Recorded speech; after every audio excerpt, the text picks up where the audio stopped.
So dito mga kaalom yung pang last namin na ginagawa.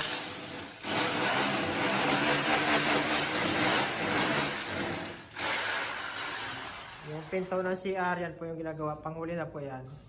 Tapos yun yung napakagandang uling sa CR. Oh. Yung reflected blue yan. Ang ganda ng reflection yan. Tapos yung pintuan yan, yung aluminum cladding. Maganda yan kasi malinis. Tapos madaling linisin yan.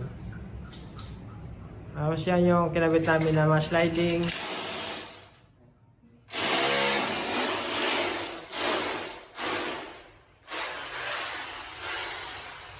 May kasamang screen din siya. So yan. Tapos lalabas tayo. Yan. So bali yan rin isa. Yan. Bali reflected blue yan yung kulay niya. So yan oh, pakaganda. Magka-match pala yan. Tapos yan yung finished product po ng namin, yung sa CR. Yan. CR namin. Tapos ito yan, yung kanyang bintana na reflected. Tapos powder coated white. Tapos ito.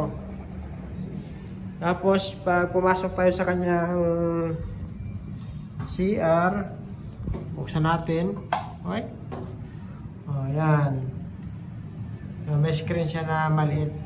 So, yan lang mga kalom. Okay.